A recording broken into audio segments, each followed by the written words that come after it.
The Rock, San Clemente Island, where the windy northern tip of the island is Bud's country. It's at this modern compound that Class 224 will spend their final 4 weeks of training. Out here, it's the ideal training ground for them. We have weapons ranges, demo ranges, and a lot of good terrain for them to patrol in. The first night we arrive at San Clemente Island, we like to give the students a good confidence builder. We have the night swim for them. Before we put them out in the water, though, we like to show them shark videos.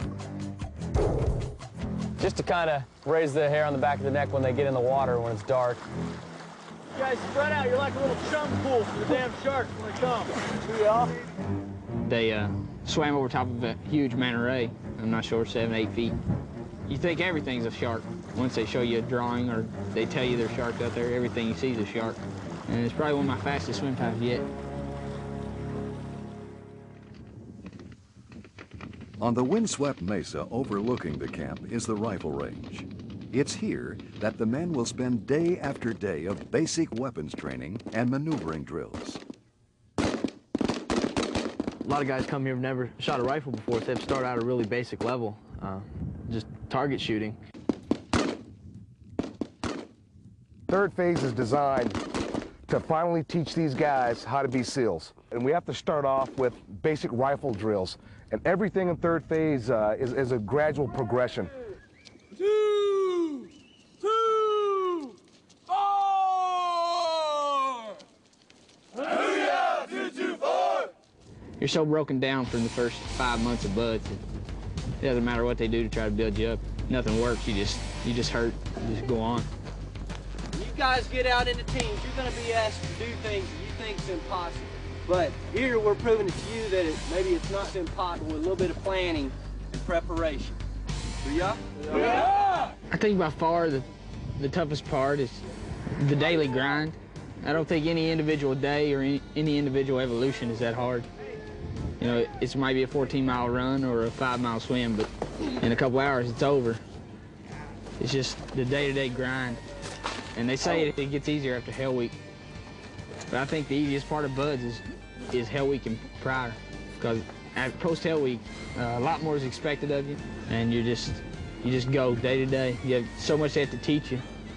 I think the toughest part of the whole thing is just staying motivated for 6 months. 6 months is a long time to do this every day, day in and day out, and it doesn't get any easier.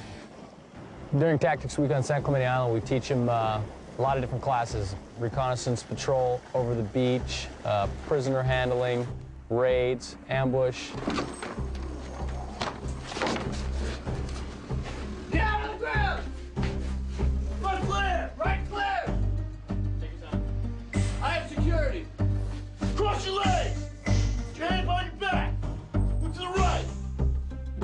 It's all part of learning the tactics, tools that we use, tools that we'll need as SEALs to do our job. They're right now doing it in the daytime. You never do any kind of operation in the daytime in the SEAL teams, but they've got to learn it. So we need to be able to watch them and see what they're doing and making sure that they're doing it right. Out on this beach out here, we're going to be doing an obstacle load. We got a bunch of obstacles underneath the water out there at about 10, 12 feet. We're going to be swimming out satchel charges filled with C4 explosives. We're going to be setting them down, mounting them on the obstacle themselves. This is, of course, to simulate blowing them up for an invasion force coming in that, you know, they might tear out the bottom of a landing craft. This is what, like, the original UDTs, their main purpose, their main job, besides reconnaissance. Each one of these blocks is 1 1/4 pounds of C4, and this yellow stuff you see coming out the front here, at the top of it, is deck cord. This is what we use to tie into the trunk line, which is going to be run to each one of the obstacles that are out in the water behind me. We tie in with a right angle knot into the trunk line so that when they detonate it from the shore up here, it all goes off at once. I think the biggest thing about it is for us, for all of us here, it's our last great evolution of Buds.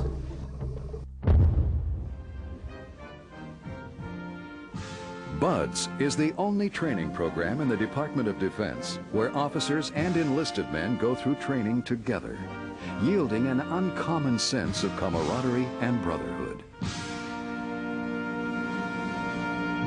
Very few ever get to where you are today. You only graduate from BUDS training once. It marks the completion of the toughest military training in the world. In a society where mediocrity is too often the standard and too often rewarded, there is intense fascination with men who detest mediocrity, who refuse to define themselves in conventional terms, and who seek to transcend traditionally recognized human capabilities. This is exactly the type of person BUDS is meant to find. The man who will find a way to complete each and every task to the best of his ability. The man who will adapt and overcome any and all obstacles.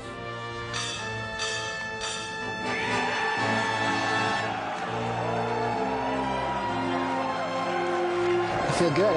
It's like a huge weight lifted off your shoulders. I mean, obviously everybody says, you know, this is the first step, still a lot to come and stuff, but this is a big step, so. I feel on top of the world today. It's been 6 months of arduous training, and it's just, I can't even describe how I feel. There's some points of training where you feel like you can't make it through one more day, but you press on hour to hour, minute to minute, and eventually you get to this point. The person who wants to be here and ends up becoming a SEAL is the person who wants it deep down inside.